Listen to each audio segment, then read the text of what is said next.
Now we're going to do an amazing, fantastic, spectacular theorem, and that says that if an n by n matrix has n distinct eigenvalues, because eigenvalues don't have to be distinct. You could have like 4 and 2 and 2 could be the eigenvalues, depending on how the characteristic polynomial works out.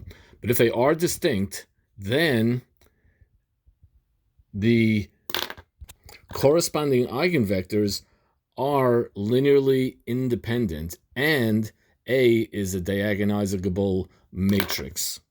Before I prove it, I just want to mention that this in math is what we call a sufficient but not necessary condition, meaning that it's not necessary that all of the eigenvalues be distinct. You could still have a matrix be linearly independent and diagonalizable and eigenvectors and all that kind of. You could still have all these things even if it's not distinct, but if they are distinct, then it's automatically going to be linearly independent eigenvectors and diagonal matrix. So now let's start the proof. This is actually one of the slickest, coolest, slickest proofs. Anyway, let's let lambda 1, lambda 2 through lambda n be the n distinct eigenvalues of A. That's what we're given. And they're going to correspond with eigenvectors x1, x2, xn. These are all eigenvectors that correspond. And we're going to assume that x1, x2, all the way to xn are linearly dependent. In other words, this is going to be what they call a proof by contradiction. We're going to take the distinct eigenvalues, and look at their corresponding eigenvectors, and we're going to assume that they're dependent, and we're going to show how that's going to lead to a contradiction. That's a typical proof by contradiction. Before we do that, I want to arrange them so that the first m, and m of course is a smaller number than n, that goes without saying. I want to arrange it so that the first m eigenvectors are linearly independent, but the first m plus 1 are not. Like for example, the first 4, I'm going to arrange these in a way like the first 4 might be independent, but then once I throw the 5th one in there, it becomes dependent. So that's how I want to do this.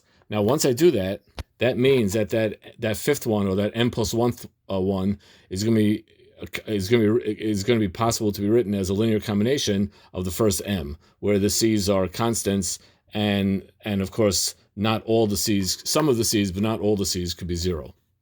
I want to re-emphasize that not all of the c's can be 0, because that's going to become important later on in the proof. The first step is I want to multiply both sides of this equation by the matrix A. So I'm multiplying over here by the matrix A, and here I'm just multiplying also by A, and I'm distributing the A. Now, here's one of the first awesome steps. Since the x's are, by definition, they're eigenvectors of the matrix A, corresponding to the lambda 1, lambda 2, etc., that means A times xm1 plus 1 is the same thing as lambda n plus 1 times xm plus 1, because that's what an eigenvector is.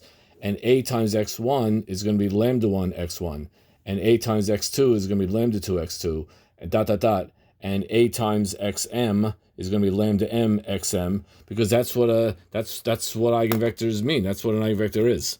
Meanwhile, I want to take the top equation here, equation 1, and I want to multiply everything here by lambda m plus 1. So xm plus 1 becomes lambda m plus 1.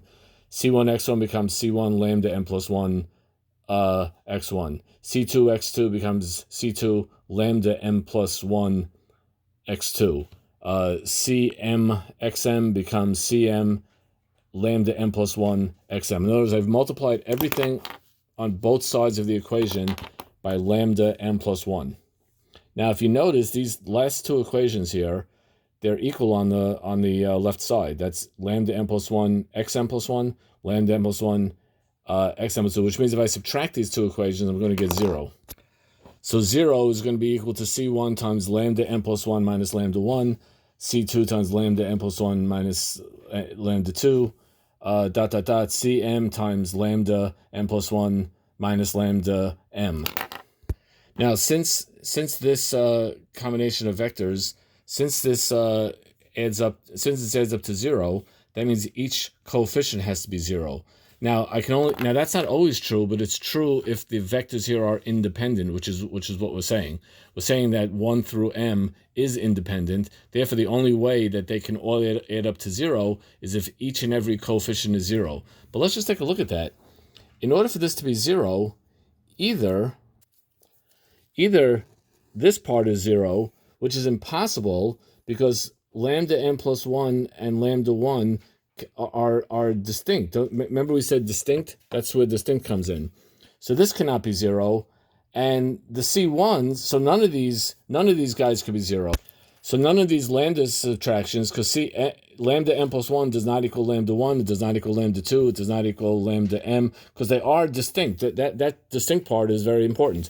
So none of these is 0. The only possibility is if all of the CIs are 0, C1, C2, C3, all the way up to CM, they would all have to be 0. And that's impossible because that goes against our contradiction. Remember I told you I was going to emphasize that later on? So because of this contradiction, it must be that our assumption was incorrect, and they're not dependent, they're independent. Once they're independent, that's the first part of the proof, and the diagonalizable, that just really comes from the previous theorem. So we're good to go. So again, the contradiction was that either the lambda n plus 1 minus lambda 1 or lambda 2 or whatever is going to be 0, which is impossible because they're distinct, or all of the C's are going to be 0, which is also impossible because it goes against our assumption.